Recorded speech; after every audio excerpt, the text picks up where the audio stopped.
Assalamualaikum warahmatullahi wabarakatuh. Perkenalkan, nama saya Vicky Irwanto. Jadi di sini saya akan menjelaskan tentang konsep dasar sebuah front end dari sebuah website. Jadi bagaimana sebuah website itu dibuat dari sisi front end-nya, yaitu nanti terkait dengan HTML, CSS, dan JavaScript. Jadi ada 3 struktur dasar dari sebuah front end website yang akan kita pelajari. Oke, sekitar. Oke teman-teman, jadi silakan ke teman-teman kalau misalkan ada text editornya bisa dibuka, nanti kita belajar sama-sama, kita pahami sama-sama tentang bagaimana sebuah kerangka atau struktur dasar sebuah front end website itu dibuat. Nanti kita bakal bareng pelajari bersama hal tersebut gitu. Yang pertama nanti kita bakal belajar tentang HTML. Jadi kalau kita bisa analogikan, nanti kan dalam sebuah website itu kan dia ada kerangka utama gitu, ada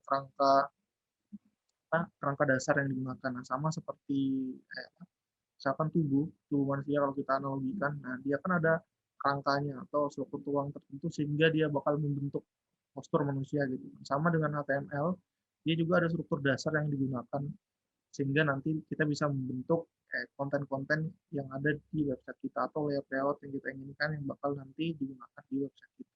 Nanti itu kita atur di dalam file HTML-nya gitu. Jadi seperti apa sih struktur dasar dari sebuah HTML?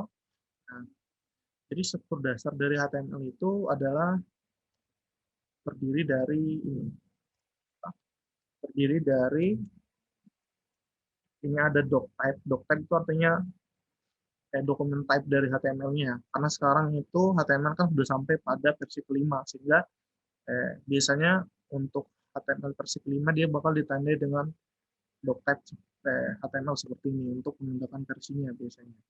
Dan setelah itu, nah kita buka tag HTML, nah setelah itu ada struktur head. Head ini nantinya digunakan untuk menampung misalkan title. Jadi title itu digunakan untuk menampilkan nanti judul website kita yang berada di tab browser itu. Jadi kan di tab browser biasanya itu ada nama website kan. Nah, itu biasanya kita letakkan di title sini. Misalkan kita namakan test gitu kan. Nah, selain itu nanti di head ini bisa berisi link-link ke misalkan ke file CSS kita atau mungkin ke JavaScript atau ke framework. Nah, nanti itu lebih lanjutnya nanti kita bakal pelajari lebih jauh lagi untuk itu. Sekarang kita bakal pelajari struktur dasarnya dulu. Ini kan ada head. Nah, setelah head ini ada untuk menampung konten-kontennya semua itu atau tag elemennya itu kita butuh body. Nah, body nanti ini bakal menampung semua konten-kontennya. Entah itu konten berupa tulisan atau berupa gambar, video dan lain-lain sebagainya. Nanti kita tampung di body ini. Setelah kita punya struktur dasar seperti ini, nah, sekarang kita bebas mengeksplor gitu bagaimana konten yang akan ada di website kita. Jadi intinya sebelum kita membuat sebuah tampilan di dalam sebuah website atau front end sebuah website, kita harus membuat struktur dasar dari HTML ini. Ini pasti kita buat seperti ini.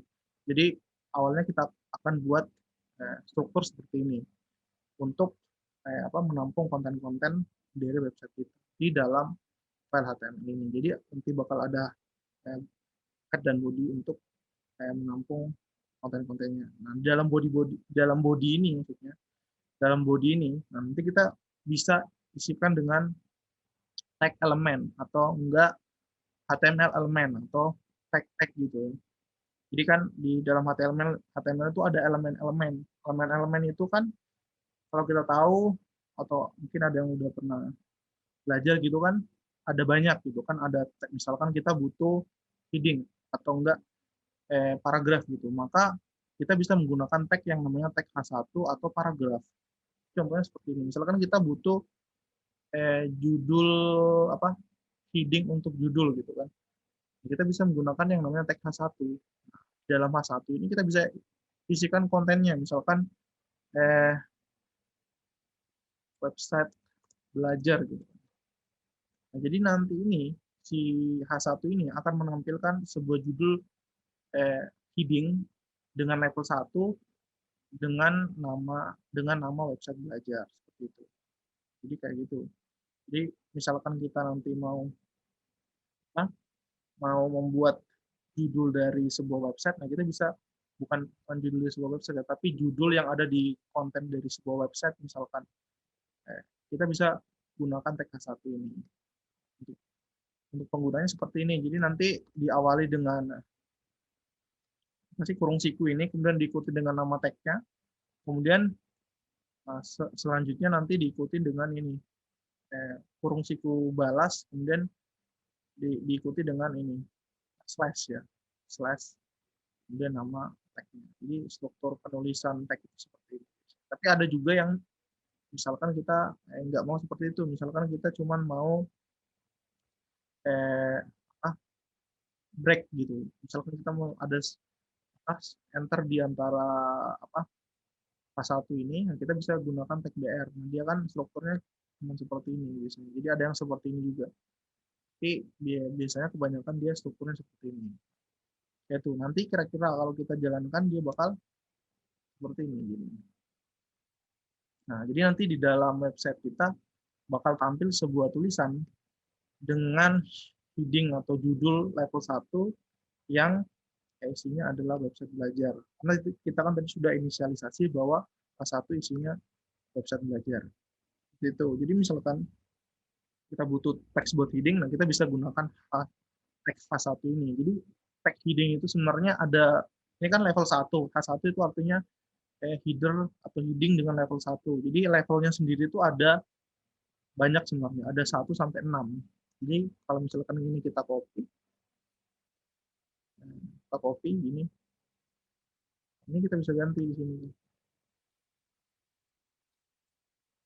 2, 3, 4, 5, jadi dia sampai H6. Nah,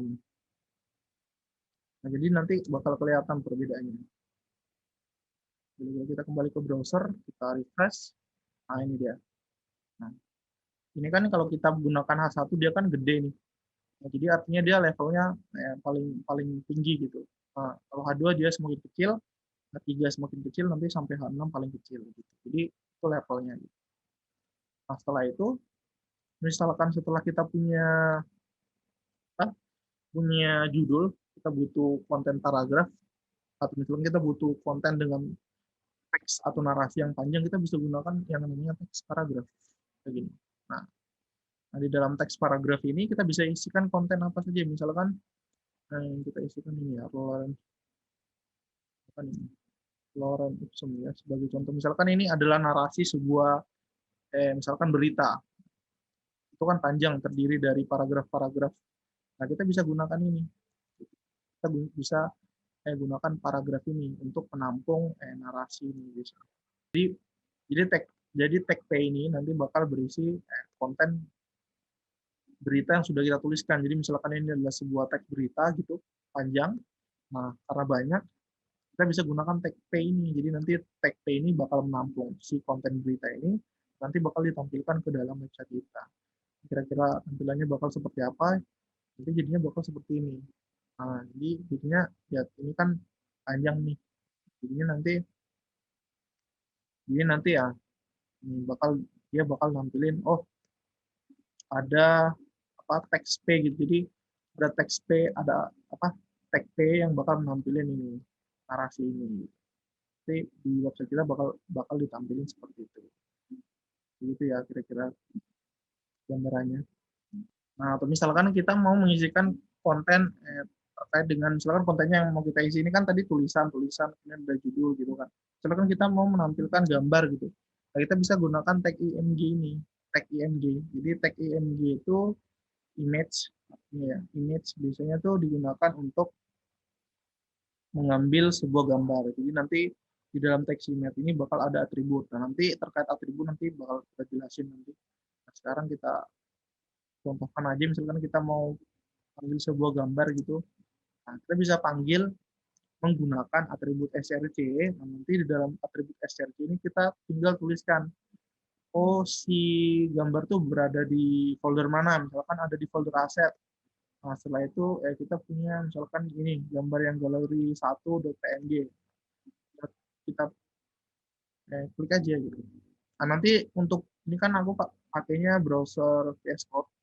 Saya pakainya browser VS Code. Jadi nanti ada automatic kayak suggestionnya kayak gitu. Jadi kalau teman-teman misalkan pakai subdomain text atau Notepad++, nanti disesuaikan aja, ditulis manual aja. Misalkan aset, jadi disesuaikan jadi di aset, terus nama filenya apa. Misalkan tadi galeri1.png, maka tulis galeri1.png.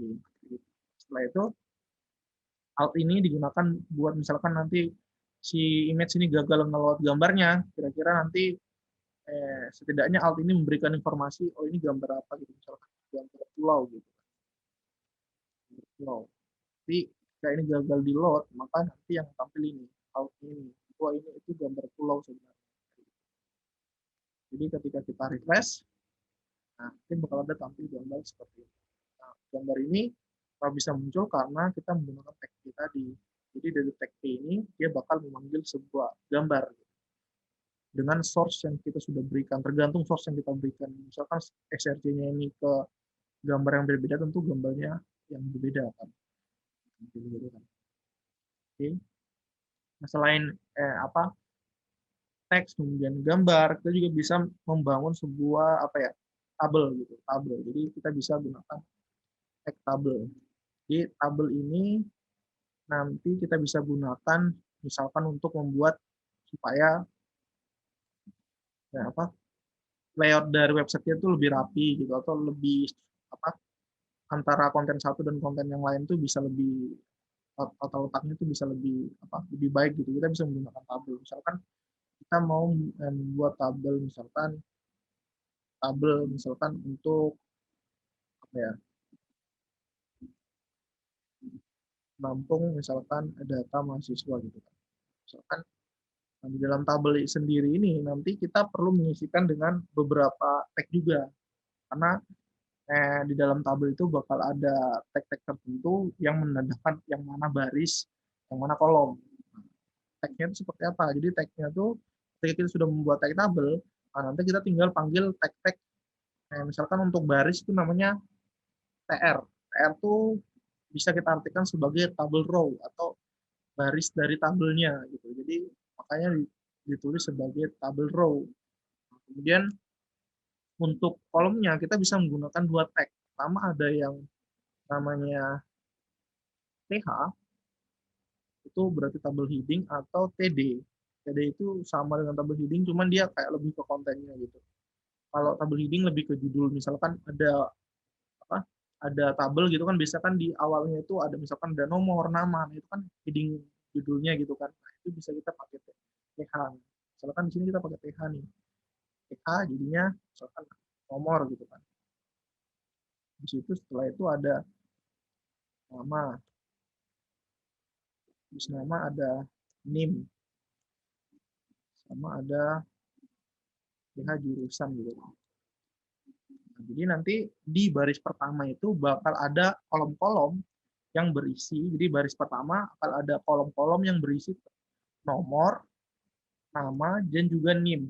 Nah, jadi nanti ada nama, NIM, dan jurusan. Jadi data yang ditampung itu nanti misalkan di nomor 1, berarti di kolom kedua nanti di nomor di baris kedua kolom kolom 1 misalkan nanti jadi nampung nomor, di baris baris kedua dengan kolom kolom kedua nanti bakal nampung nama. Jadi kayak gitu. Jadi konsepnya kira-kira teman-teman bisa lihat gambaran, misalkan kalau yang sering pakai Microsoft Excel itu kan ada row dan kolom gitu kan. Nah, konsepnya sama seperti itu sebenarnya. Jadi TR itu buat tabel row-nya atau tabel barisnya. TH atau TD itu digunakan untuk kolomnya. Jadi setiap kita membuat baris baru atau row baru, kita selalu gunakan ini TR. Kan di jadi ini misalkan nomor satu dia namanya Vicky Irwanto.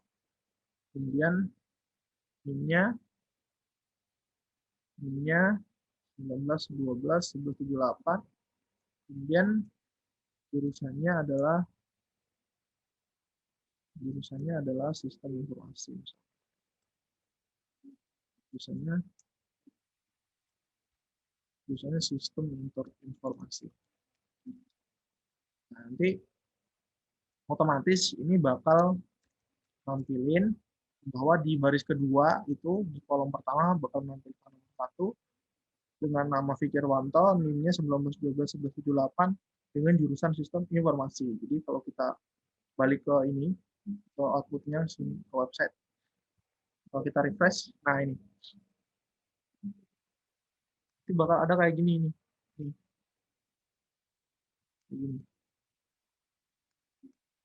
Jadi tadi kan kalau misalkan nomor 1, oh di bagian nomor 1 ada ada ini di baris 1 itu kan ada nomor, ada nama, ada NIM dan jurusan. Nah, di baris kedua tadi di kolom pertama ada 1, terus nomornya 1, namanya Fikirwanto, NIM-nya 19121178, kemudian jurusannya Sistem Informasi. Nah, kayak gitu. Nah, ini kan juga misalkan kita mau atur, ini kan misalkan ini nggak ada bordernya kan, atau nggak ada garisnya gitu. Nah, itu kita bisa tambahkan di sini, di dalam tabel ini dengan menggunakan atribut border. Jadi misalkan bordernya 1 gitu.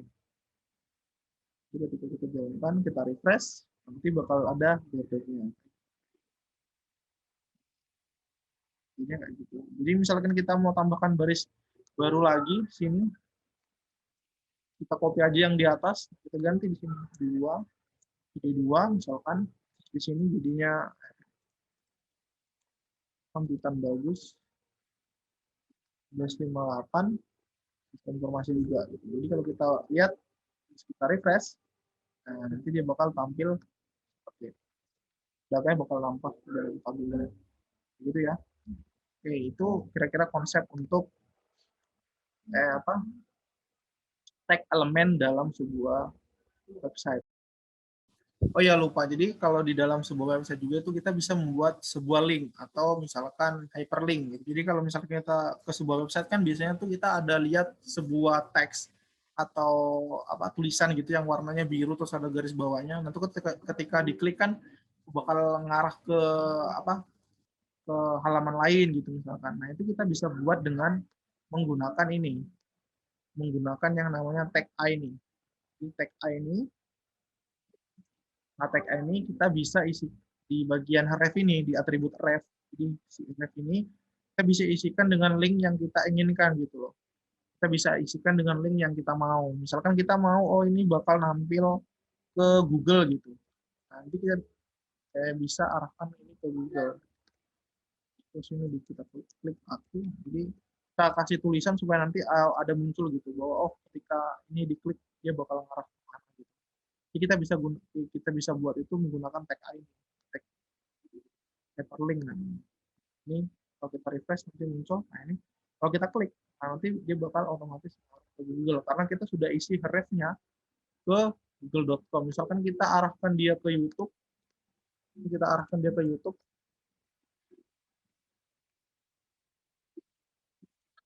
kita arahkan dia ke YouTube, misalkan kita arahkan dia ke YouTube seperti ini.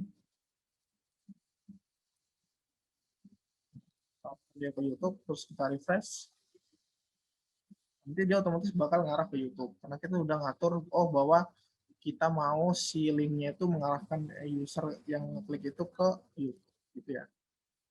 Itu simpelnya seperti itu. Terus selanjutnya kita bakal belajar tentang HTML atribut. Nah, jadi kan sebelumnya tadi kita kan udah lihat tuh beberapa atribut yang ada di dalam sebuah tag. Nah, itu apa sih sebenarnya? Itu sebenarnya adalah atribut atau tag atribut. Jadi di dalam tag itu kita bisa isikan sebuah atribut yang digunakan untuk menjalankan perintah tertentu. Misalkan tadi di bagian image ini, kan ada src, ada ILT. Kenapa sih kita perlu gunakan itu? Oh ternyata si src ini berfungsi untuk menggunakan atau memanggil file gambar gitu kan, atau ALT, tag atribut ALT yang digunakan untuk memberitahu ketika gambar gagal di load, oh ini ternyata gambar ini gitu ke user. Nah, itu yang disebut sebagai sebuah atribut, atau mungkin tadi ref yang digunakan di tag A itu juga atribut. Cuman atribut tuh ada yang namanya global attribute, ada yang namanya specific attribute. Jadi kalau specific attribute itu contoh-contohnya kayak ini, SRC, ALT, dan ref.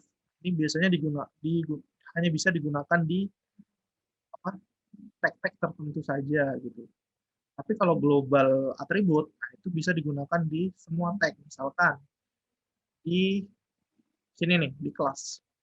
Maksudnya di tag H1. Nah, kita bisa gunakan namanya atribut kelas. Nah, kelas ini artinya tuh kita mengelompokkan H1 itu masuk ke kelas apa sih sebenarnya. Nah, gitu. Misalkan ini kelas heading gitu kan. Kita bisa gunakan konsep kelas ini.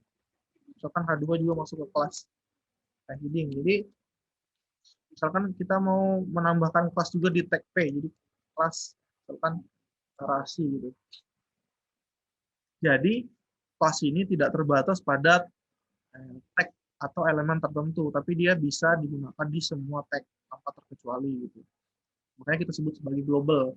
Asal lain kelas ada juga ID. ID, misalkan kita ID itu kayak kita berikan penanda gitu bahwa ini ID-nya misalkan heading gitu. Ini misalkan ID-nya paragraf gitu. Nah, jadi tidak terbatas pada tag tertentu, ID juga bisa digunakan secara global. Jadi dia bisa digunakan ke semua tag tanpa terkecuali gitu. Tapi ada juga yang namanya specific attribute. Misalkan tadi kayak yang di image ini SFC, atau mungkin yang di tabel. Ini misalkan border, kan masuk atribut juga. Selain itu, kita juga bisa menambahkan atribut di dalam sebuah button. Jadi button itu adalah tag untuk membuat sebuah tombol. Jadi dalam tombol ini kita bisa menambahkan atribut-atribut. Nah, atributnya apa aja? Misalkan kita menambahkan type. Nah, type-nya itu berarti, oh ini tombol ini tuh fungsinya atau tipenya seperti apa sih? Misalkan oh, dia cuma button biasa atau enggak dia button submit. Submit itu berarti kita menggunakan button ini untuk memproses form misalkan atau untuk reset data gitu kan. Jadi kita bisa pilih misalkan button ini tuh ternyata tipenya button gitu, button biasa gitu. Yaitu misalkan ini tombol misalkan. Nah, si tab ini itu artinya adalah atribut yang digunakan dalam sebuah HTML elements atau HTML tag. Nah, tab ini adalah masuk atribut gitu ya. Jadi konsep atribut itu sebenarnya digunakan untuk apa ya? Kita bilang untuk melakukan fungsi-fungsi tertentu. Misalkan ini Honda href ini kan bakal menjalankan apa ya? Atau mengarahkan si href ini ke link yang sudah kita masukkan. Gitu. Kira-kira untuk konsep dari apa? Atribut. Oke, selanjutnya kita bakal belajar tentang ini, tentang formatting di HTML. Jadi di dalam HTML itu juga kita bisa menggunakan format-format tertentu. Misalnya kalau kayak di apa ya? Kayak misalkan kalau kita menggunakan apa? Mengolah kata Microsoft Word ya, biasanya kita itu kan ada format misalkan fontnya jadi bold lah atau misalkan jadi italic dan lain sebagainya. Di HTML juga kita bisa gunakan itu. Cuman untuk menggunakan format-format itu kita tetap harus menggunakan konsep yang namanya elemen atau tag tadi. Ini misalkan kita mau si apa bagian dari sini sampai sini tuh dia tulisannya bold gitu. Bisa pakai tag yang namanya B. Cuman pastiin penutupnya tuh berada setelah elit ini. Jadi supaya oh dari kata Loren sampai elit ini dia bakal di bold gitu loh atau bakal ditebalkan. Ketika kita refresh, nanti kalau kita lihat di sini nih bakal ditebalkan dia. Atau enggak misalkan kita mau yang bagian bawahnya ini italic semua gitu. Atau misalkan teksnya italic gitu. Kita bisa pakai tag I, pastiin penutupnya tuh terus penutupnya kasih di akhir ini. Jadi nanti kalau kita refresh di sini, nah dia bakal jadi italic. Kita lihat, dia bakal jadi italic. Jadi I itu tadi kan B. Kalau B itu untuk artinya untuk ngebold, kalau I artinya untuk mengitalikan sebuah teks. Apakah ini bisa dilakukan ke heading? Bisa. Jadi misalkan kita mau apa si heading satu ini dia agak italic gitu kan. Untuk italic kita bisa taruh di sini. Kita refresh, jadinya nanti heading satu dia bakal miring atau jadi kayak italic gitu. Cuman kalau kita bold itu nggak akan terlalu kelihatan gitu karena untuk heading sendiri biasanya dia defaultnya udah bold kayak gitu ya. Terus kita misalkan kita mau si teks ini tuh bold juga terus dia juga italic ya tinggal kita gabungin aja i yang i tadi i bentuknya taruh di sini. Penempatannya terserah deh mau ditempatkan di dalam apa apa di dalam bold atau misalkan duluan bold terus i-nya atau i-nya duluan baru boldnya terus. Jadi kita coba di refresh now. Jadi dia ke bold juga ke italic. Misalkan kita pindah ya ini jadinya di luar gitu. Jadinya di gitu. Sama aja jadinya. Itu penempatannya kita.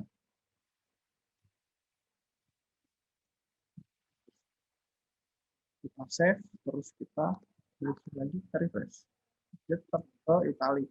Sama aja karena kan logikanya kita italikan dulu ini kan kayak diurutkan bahwa HTML tolong italikan teks ini kemudian di bold atau enggak tadi kalau misalkan yang i-nya di dalam berarti HTML tolong teks ini di bold terus diitalikan sama aja gitu. Nah, jadi yang di luar ini tidak bakal tereksekusi formattingnya karena dia tidak berada dalam konten bold. Kalau misalnya kita masukkan nanti dia bakal ke italic.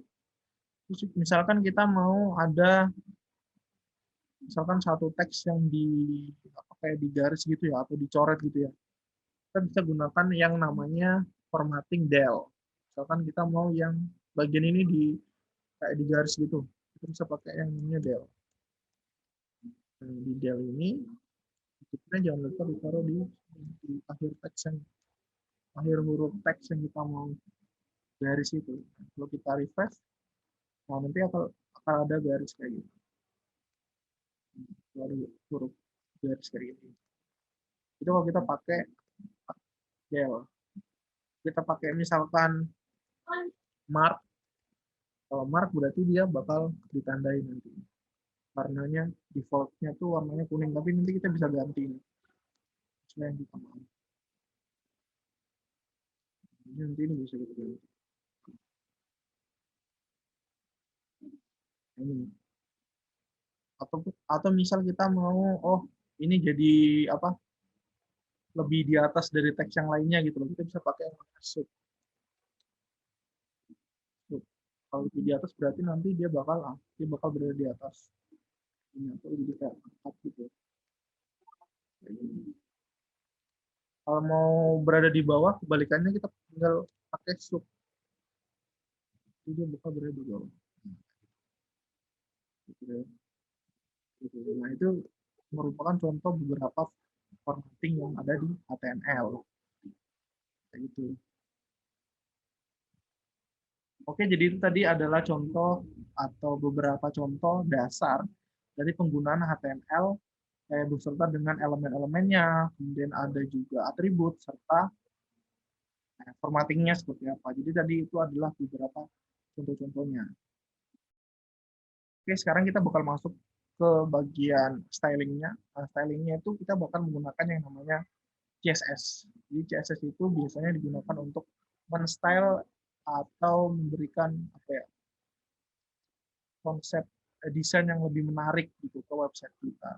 Supaya tampilannya itu lebih menarik di website kita gitu. Biasanya itu digunakan atau dilakukan menggunakan CSS. Oke, jadi masuk ke bagian CSS. CSS sendiri itu merupakan singkatan dari Cascading Style Sheet ya. CSS, Cascading Style Sheet. Jadi dia digunakan untuk men-styling si file HTML kita agar tampilannya lebih menarik, gitu, agar tidak monoton. Karena kita mau memberikan warna, memberikan style tertentu, memberikan background, dan lain sebagainya. Itu kita bisa lakukan menggunakan yang namanya CSS. Nah, CSS sendiri itu merupakan sebuah bahasa yang digunakan untuk men-styling. Jadi dia bukan bahasa yang digunakan untuk styling, tapi bukan bahasa pemrogramannya, tapi dia untuk bahasa style saja di dalam website yang kita buat untuk berikan entah itu background, entah itu warna, supaya tampilan website kita itu lebih menarik, lebih berwarna, dan lebih tampilannya lebih bagus lah. Tapi kalau misalkan kita nggak gunakan CSS, nanti tampilannya bakal basic. CSS itu digunakan untuk itu, untuk styling agar tampilannya lebih baik, lebih bagus. Tadi kan kerangka dasarnya, kalau kita analogikan tuh tadi misalkan si HTML-nya itu udah membentuk kerangka dasarnya, kayak tulang-tulangnya lah untuk mendirikan fondasi dari sebuah website, supaya si website itu bisa lebih menarik. Istilahnya kalau orang terus ada kulitnya lah, ada syarafnya, terus pakai baju, pakai topi. Nah, itu kita lakukan style-style ada style-style yang kayak tadi itu menggunakan CSS. Untuk menggunakan CSS sendiri itu caranya ada 3. Jadi untuk menggunakan CSS itu ada 3 untuk menghubungkan ke HTML-nya. Jadi ada eksternal, ada internal, sama ada inline. Eksternal tuh jadi kita memisahkan antara file HTML dan juga file CSS-nya. Jadi nanti kita link menggunakan link, jadi tag link, ada namanya tag link, nanti kita link menggunakan itu file CSS-nya. Tapi kita juga bisa menggunakan yang namanya internal CSS, atau dia tetap dalam satu halaman dengan file HTML, tapi kita nanti letakkan ada tag style namanya, nanti kita letakkan stylingnya ada di dalam situ. Dan ada inline itu berarti kita melakukan styling langsung ke dalam tag-nya. Kalau tadi kan kalau internal tuh dia di dalam file HTML-nya kita buatkan tag sendiri, tapi kalau inline kita nggak buatkan tag, tapi kita isi tag yang mau kita styling. Nah, jadi kita langsung ke dalam tag-nya itu kita styling. Contohnya seperti apa untuk styling CSS itu? Nah, nanti kita bakal berikan contoh-contohnya. Oke, tapi sebelum kita masuk pada styling ke tag-tagnya tadi, atau styling ke file HTML, kita perlu tahu dulu sintaks CSS sebenarnya seperti apa sih. Jadi sintaks CSS sendiri itu kalau kita lihat di sini, di contohnya ini kan ada selektor, ada deklarasi gitu. Artinya, untuk men-styling HTML itu kita perlu selektor, atau kita perlu menyeleksi kira-kira bagian atau part apa yang kita mau seleksi, atau atribut ya, tapi elemen apa yang kita mau styling gitu. Kita bisa gunakan yang namanya selektor. Nah, selektor sendiri itu kita bisa bagi-bagi lagi. Jadi nanti ada yang namanya selektor tag seperti ini, atau selektor elemen. Jadi selektor elemen itu misalnya H1, H2, atau P, image, dan lain-lain. Sesuai dengan nama tag-nya gitu. Tapi ada juga yang namanya selektor kelas. Jadi selektor kelas itu kita memanggilnya itu bukan dengan tag-nya, tapi dengan kelas. Tadi kan kita udah belajar tuh tentang atribut. Nah, di dalam atribut itu kan kita bisa menggunakan yang namanya global atribut yang namanya kelas. Nah, kelas itu kita bisa gunakan sebagai selektor. Jadi nama kelas yang kita isikan itu bisa kita gunakan sebagai selektor di dalam CSS kita. Yang nanti ketika kita memanggilnya itu selalu diawali dengan titik dulu di depannya. Titik. Di titik kemudian nama kelasnya apa. Itu biasanya bisa kita gunakan juga sebagai selektor, atau nanti kita bisa juga gunakan yang namanya selektor ID. Jadi kalau selektor ID, kita memanggil ID-nya atau nama ID-nya. Tadi kan kita punya kelas, atribut kelas yang global, punya kelas, kita punya ID. Nah, ID juga itu kita bisa gunakan sebagai selektor di dalam CSS kita. Cuman untuk untuk pemanggilannya itu tadi kan kalau kelas dimulai dengan titik, kalau kalau ID itu dia dimulai dengan tanda pagar. Jadi tanda pagar kemudian diikuti dengan nama ID-nya apa. Setelah itu nanti kita gunakan ini buka tutup kurung perawa. Jadi nanti di dalam buka tutup kurung perawa ini kira-kira statementnya atau deklarasinya. Nah, deklarasi dari stylingnya itu apa aja? Nanti ada properti, kemudian ada value-nya. Jadi ketika kita mau panggil properti color misalnya, kita bisa isi misalkan kalau color kan berarti warna untuk. Nah, jadi kita bisa isi dengan misalkan blue, red, atau enggak kita bisa isi dengan kode hexa atau enggak kode RGB gitu.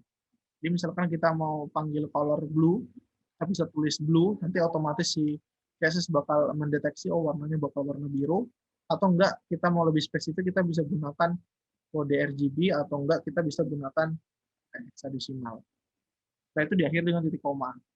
Jadi ada properti itu misalnya color, font, style, font size, dan lain sebagainya. Nanti kita bakal lihat lebih lanjut. Kemudian value-nya itu misalkan kalau color berarti warna, berarti biru, merah, dan sebagainya. Kalau font size berarti kita bisa menggunakan satuan pixel, atau enggak kita bisa menggunakan satuan pH, dan lain sebagainya. Jadi tergantung, tapi biasanya yang digunakan itu adalah satuannya pixel. Untuk value, jadi font size gitu. Misalkan properti width, height, kita bisa gunakan juga pixel. Oke, karena kita sudah mengetahui kira-kira bagaimana sih sintaks untuk menulis sebuah styling di CSS. Sekarang kita coba untuk mempraktekkan dari masing-masing tadi yang sudah kita sebutkan di awal, bagaimana kita men-styling sebuah HTML atau halaman website kita. Pertama kita akan menggunakan inline CSS. Jadi kalau inline CSS, artinya kita langsung memasukkan styling itu ke dalam tag-tagnya, misalkan ke tag H1 gitu kan. Berarti kita langsung panggil si style ini, nanti diikuti dengan sama dengan terus ini ada petik 2. Nah setelah itu tinggal kita panggil properti dan value-nya. Kita nggak perlu panggil selektor. Kenapa kita nggak perlu panggil selektor? Karena kita inline gitu, artinya kita CSS bakal otomatis mengetahui bahwa yang kita select itu yang H1 yang ini gitu, yang kita styling saat ini gitu. Karena kita melakukan secara inline, tapi nanti berbeda internal dan eksternal nanti bakal berbeda. Nah, misalkan kita mau ganti color-nya, berarti kita tulis color, habis itu diikuti dengan warna apa yang kita inginkan. Misalkan kita mau warna biru, nah selalu diakhiri dengan titik koma. Jadi setelah color blue titik koma. Misalkan kita mau font size-nya mau kita besarin gitu. Jadi misalkan berapa ya, 30 pixel gitu misalkan. Itu kita bisa besarkan gitu. Jadi ini yang disebut sebagai inline CSS. Jadi kita memberi styling langsung ke dalam tag-nya. Kayak gitu. Jadi kita langsung berikan stylingnya ini tuh langsung ke dalam CSS-nya ini. Kayak gitu ya. Bukan langsung ke dalam CSS-nya tapi langsung ke tag H1-nya. Jadi dia direct styling ke H1-nya menggunakan inline biasanya. Jadi kalau kita balik ke halaman output-nya tadi, kita refresh, nah nanti otomatis dia bakal berubah warnanya jadi warna biru kan. Atau misalkan ini kan mungkin terlalu kecil.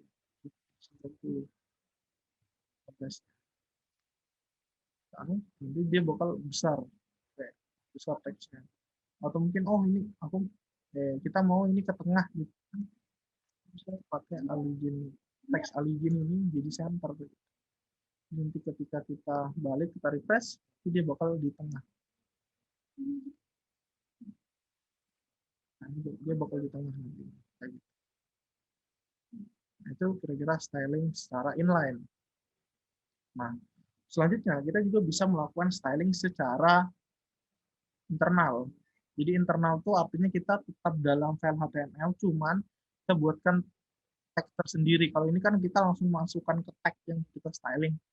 Nah, kalau internal tuh berarti kita cukup ini aja, membuat yang namanya textile. Nah, kita bisa letakkan di dalam head ini, dalam head. Jadi di head terus kita buat textile. Nah, habis itu tinggal kita panggil selektornya. Misalkan tadi kan kalau masih diingat kita kan untuk menulis sintak CSS itu kan ada selektor, kemudian diikuti dengan buka tutup kurung kerawa, kemudian diikuti dengan property value. Kalau ada lagi yang mau dipanggil property value. Jadi misalkan yang kita mau styling bagian H2, misal kita panggil aja H2 gitu. H2 itu diikuti dengan buka tutup kurung kerawa. Habis itu kita tinggal panggil propertinya. Misalkan yang H2 ini kita mau colornya tuh jadi warna red, warna merah gitu. Di situ konsepnya kita mau dia apa ya? Cuma 40 pixel gitu misalkan. Dengan font weight misalkan. Font weight itu artinya tebalnya ya. Kita mau bold kayak gitu. Kita save, terus kita refresh. Nah, nanti dia otomatis bakal berubah yang H2 ini. Kan tadi H1 nih yang di sini. Ini H2, ini kan H3 kita belum styling, makanya dia nggak berubah. Kita juga bisa, dia kan kayak sempat mention selector tuh ada banyak, ada juga, aku tuh lupa sebutin satu tadi kan ada apa, selektor yang berbasis elemen atau tag, kayak H2 ini contohnya. Ada juga yang basis selektor tuh kelas, basisnya selektor kelas. Jadi kita memanggil nama kelasnya, atau enggak selektor ID, jadi kita memanggil nama ID, atau ada juga yang namanya grouping selector. Jadi grouping selector tuh contohnya misalkan kayak gini. Nah, kita mau tag H3, koma, H4, koma, H5, itu warnanya bakal menjadi yellow. Jadi kayak gini ya, ini cara bacanya CSS, tolong tag H3, H4, dan H5 itu diberi warna yellow. Jadi ini yang disebut sebagai grouping. Jadi dalam satu styling itu ada beberapa tag yang diberikan style tertentu. Jadi ketika kita save, kita refresh, terus nanti bagian ini apa tag-tag yang kita udah panggil tadi bakal diwarnai warna kuning. Kan H3, H4, dan H5. H6 kan belum kita warnai, jadi dia nggak berubah. Gitu ya. Ini yang disebut sebagai grouping. Atau kita juga bisa menggunakan yang namanya ID selector. Jadi kita kalau ID selector tadi kan seperti yang saya mention sebelumnya di awal tadi, kita menggunakan tanda pagar terus diikuti dengan nama ID-nya. Misalkan ID mana nih? Kita gunakan ID heading. Gitu kan. Jadi heading ini. Jadi heading toh. Nah, setelah setelah ID heading ini kita panggil, tinggal kita isi dengan properti yang kita inginkan. Misalkan kita mau, propertinya tuh, tadi kan kita sudah styling beberapa nih yang H1, jadi kita bisa, misalkan kita, apa ya, kita berikan, misalkan, apa, tadi udah text origin, text color, misalkan, apa ya, font stylenya, kita kasih italic,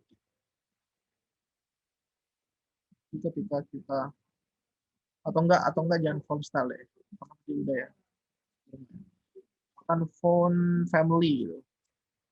Misalkan kita mau jadinya ini Courier ini gitu. Nanti ketika kita refresh, jadi apa font style apa font family bakal berubah jadi jenis fontnya ini gitu. Bisa juga pakai ID. Nah, bisa juga kita menggunakan yang namanya class selector. Jadi class selector itu artinya kita memanggil nama kelasnya untuk melakukan styling. Caranya gimana? Nah, caranya kita awali dulu dengan titik, terus diikuti dengan nama kelasnya. Tadi kan misalkan kita panggil kelas narasi. Artinya ketika kita panggil si kelas narasi, artinya kita bakal men-styling si P ini. Karena yang punya kelas narasi ini kan P. Artinya berarti kita bakal men-styling yang bagian apa, style narasi ini. Gitu. Jadi ketika kita apa, lakukan styling, misalkan colornya kita ganti jadi, misalkan kita pakai hexadecimal deh. Apa ya, kodenya 000 111 atau 000.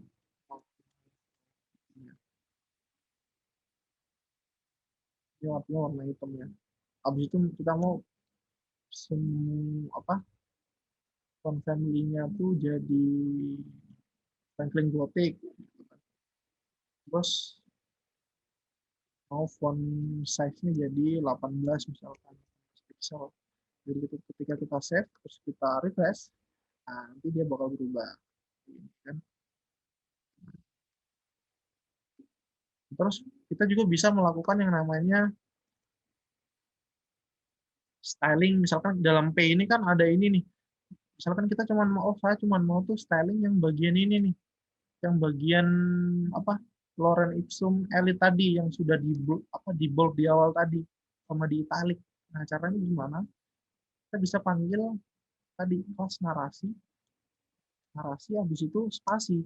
Tapi nggak ada komanya. Kalau ada komanya artinya itu grouping selector. Tapi kalau nggak ada komanya, artinya kita spesifik mau ke mana yang mau di styling. Misalnya kan, oh yang ada di dalam tag bold, berarti kita tulis B di sini.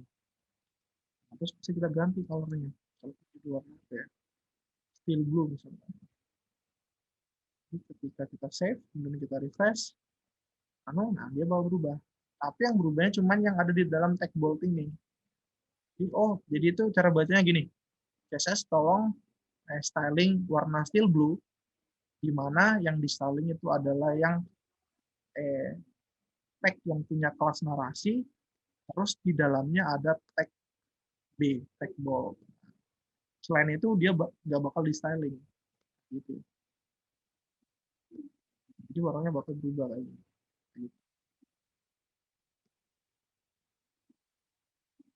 Gitu ya kira-kira ya. Atau misalkan kita mau apa, styling bagian mana?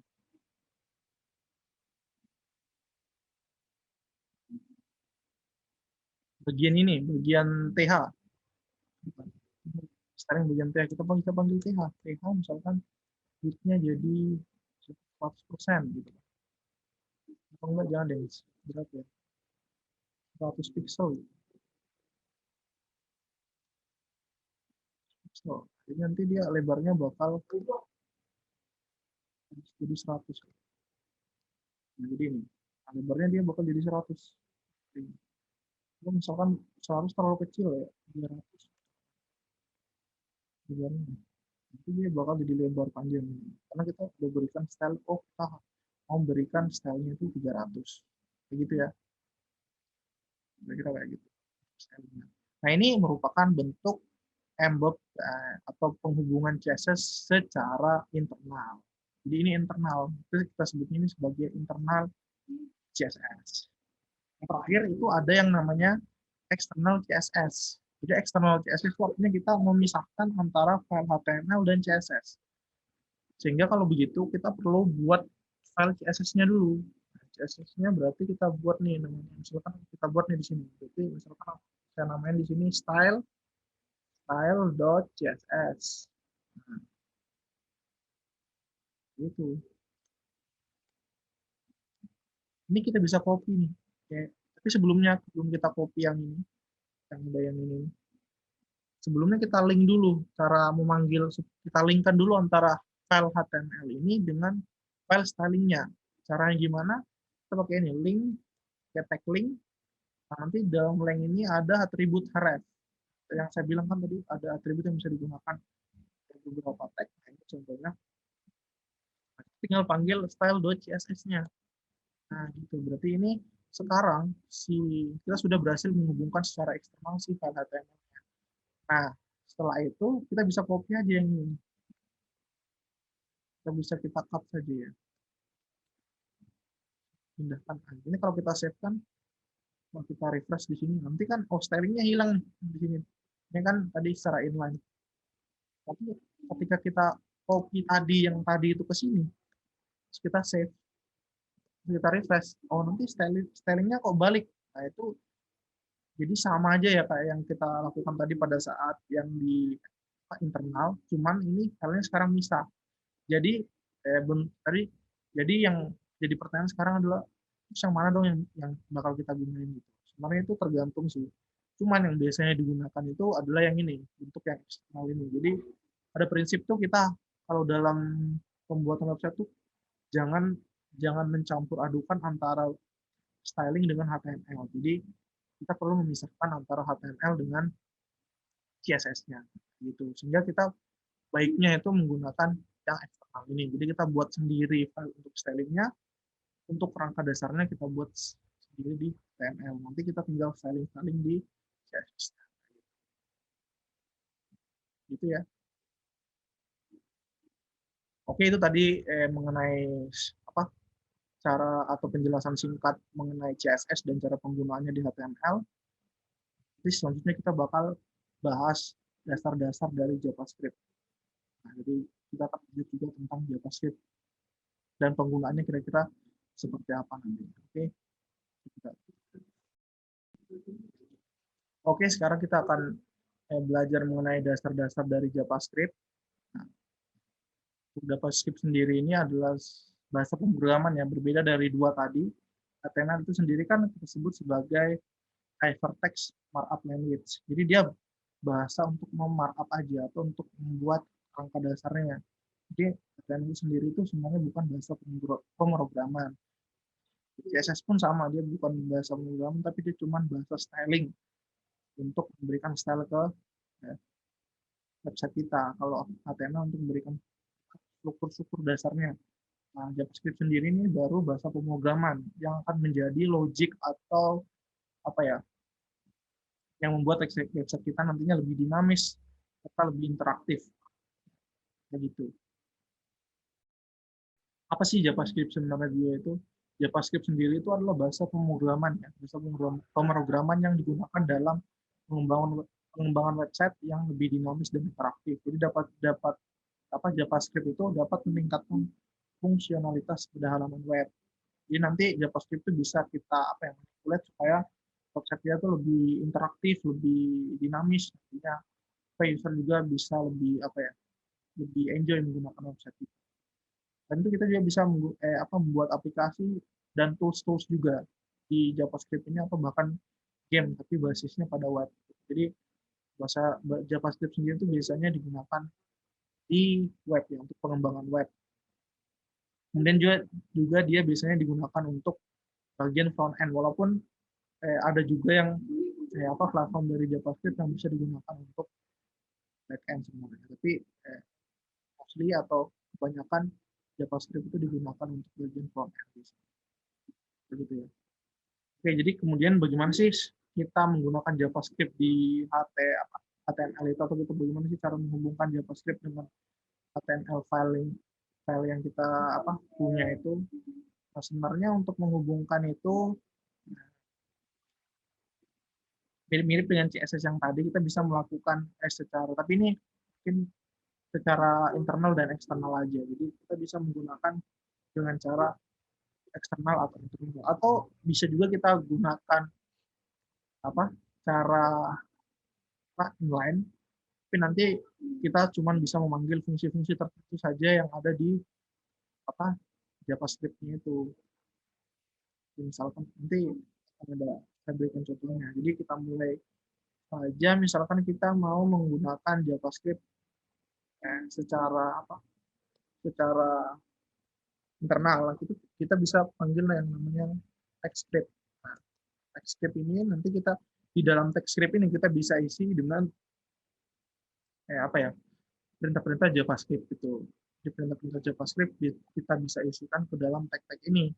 Nah, JavaScript sendiri itu nantinya kita bisa manipulasi untuk manipulasi konten-konten yang ada di file HTML ini. Misalnya kita mau biasanya kan ini kan misalkan ini berita panjang kita bisa atur supaya ini nanti cuma tampil highlightnya aja. Nanti ketika kita klik tombol tertentu, misalkan read more, baru dia bakal nampil semua gitu datanya. Jadi kita bisa gunakan itu kayak gitu. Atau misalkan kita mau apa ya, menampilkan apa, penjumlahan gitu dalam, tapi kita hitungnya pakai JavaScript supaya lebih dinamis. Juga kita gunakan kayak gitu. Jadi misalkan nih, sekarang kita hapus dulu ya konten yang ini ya. Dulu dari konten yang ini. JavaScript ini kita bisa gunakan untuk memanipulasi ya, konten yang ada di bagian body dari HTML ini. Misalkan kita punya tag P. Tag P ini kita kasih ID. Jadi ID ini untuk menandai ya, supaya kita bisa memanggil ID ini ke dalam JavaScript supaya JavaScript bisa membaca tag-nya gitu. Misalkan kita ini jadikan number gitu. Misalkan atau ini jadi apa, tanggal gitu, tanggal.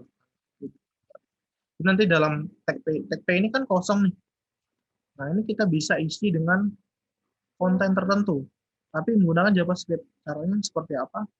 Kita bisa panggil ID-nya. Jadi dokumen get element by ID.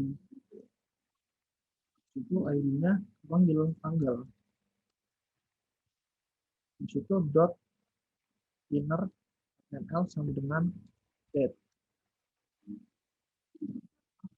Jadi ketika kita save, kita balik ke sini, kita refresh, nanti dia bakal nampilin tanggal.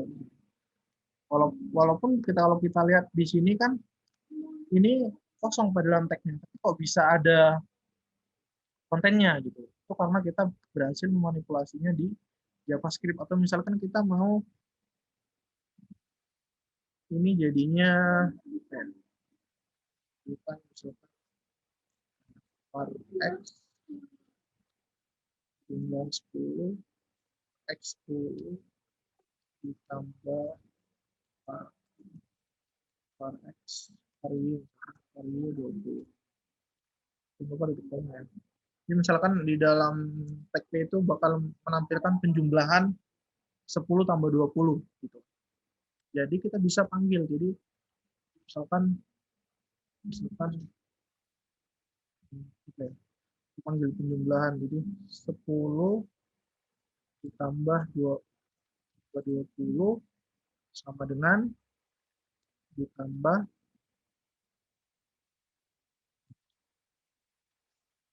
x ditambahin kita save, kita jalankan. Nah, 10 ditambah 10 tambah 20 sama dengan 30. Jadi gimana kita bisa mengget itu karena kita punya ini JavaScript. Kira-kira itu seperti itu gambaran awal dari JavaScript. Cuman kita akan belajar juga tentang ini, tentang konsep-konsep dasar dari JavaScript-nya. Pertama tentu kita belajar tentang konsep variabel. Nah, konsep variabel sendiri dalam JavaScript itu sama seperti dengan bahasa pemrograman lain ya. Di JavaScript sendiri kita tentu bisa mendeklarasikan sebuah variabel. Nah, cuman variabel di JavaScript itu kita bisa deklarasikan dengan 3 tipe. Pertama, tipe number. Number itu nanti jadinya bisa integer, bisa long, bisa float, dan lain sebagainya. Terus kita punya variabel x dengan isinya adalah 10. Nah, artinya ini adalah tipe data atau variabel dengan tipe data number integer. Jadi dia bilangan bulat. Terus dia juga bisa menggunakan yang namanya variabel kan y sama dengan Kiki Irwanto gitu. Artinya Kiki Irwanto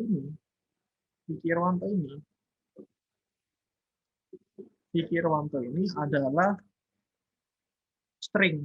Jadi kita punya variabel y dengan isinya Fikirwanto. Nah, Fikirwanto ini kita sebut sebagai string. Di JavaScript sendiri untuk mendeklarasikan string itu kita bisa menggunakan petik 2 seperti ini, petik 2 atau petik 1 seperti ini. Tadi ini sama aja sih. Petik 1 atau petik 2. Ada juga yang namanya variabel dengan tipe objek. Jadi objek itu, jadi nanti isinya ada beberapa. Jadi ada objek-objek tertentu di dalamnya. Misalkan kita punya variabel Z, gitu, variabel mobil gitu misalkan, atau enggak mobil, supaya gampang identifikasinya. Nah, di dalam mobil ini kita punya objeknya gitu. Kita punya objek-objek kayak warna di situ. Apa? Misalkan kita punya objek tipe, gitu. Misalkan kita punya objek warna, warna gitu kan. Misalkan merah. Di situ kita punya objek jenis, misalkan dia jenisnya sedan, bukan tipe gitu. Kita punya objek tipe, tipenya adalah Toyota gitu.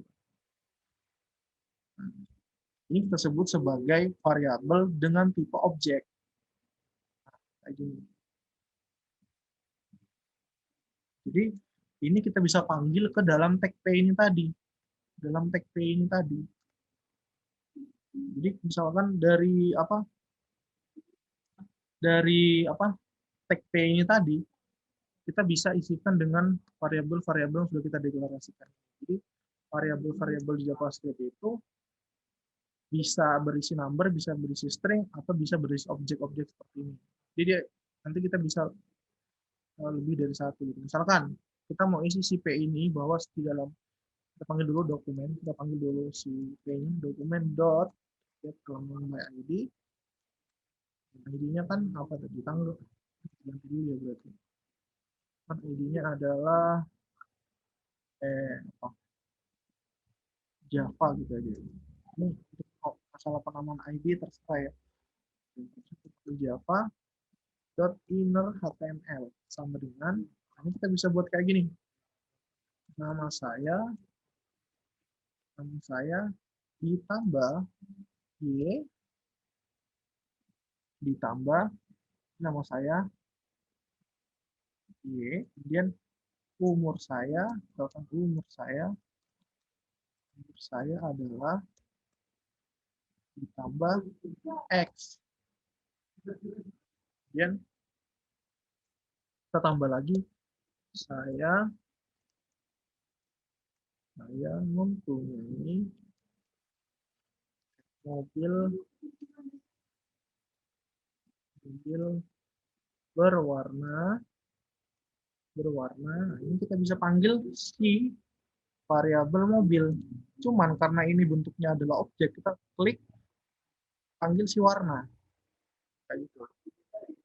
Jadi nanti ketika kita jalankan ini, coba ke browser kita nah, ini kan bakal nampil nama saya Fikirwanto, umur saya adalah 10, saya punya mobil berwarna merah.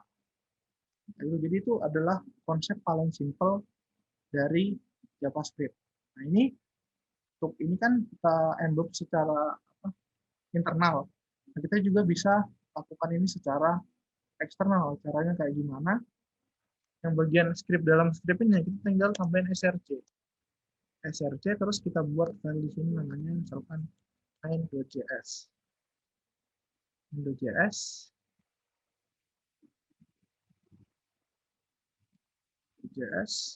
kita tinggal panggil sini main.js. Di source-nya itu kita panggil main. Ini kan kalau kita save, kita hilangkan dulu, kan nggak bakal nampil apa-apa nih di browser. Cuman kalau kita tadi paste itu ke sini, kita save, hasilnya nanti bakal sama aja. Karena kita udah embed JavaScript-nya gitu ke dalam file HTML kita. Ini secara eksternal, jadi file HTML-nya itu berbeda dengan file JavaScript-nya. Kayak gitu kira-kira teman-teman untuk konsep dasar dari front end sebuah website. Jadi konsep dasar sebuah website itu umumnya ada 3 ya, ada HTML, CSS, dan JavaScript. Nah, kalau kita analogikan HTML sebagai struktur awal dasar, kemudian CSS sebagai stylingnya atau pemberi desain style supaya lebih menarik itu, dan JavaScript sebagai otaknya atau logiknya supaya website kita itu bisa lebih interaktif dan lebih dinamis. Kayak gitu teman-teman mungkin yang bisa saya jelaskan terkait dengan front end website untuk desain front end website dasar terkait dengan HTML, CSS, dan JavaScript. Terima kasih atas perhatiannya dan Assalamualaikum warahmatullahi wabarakatuh.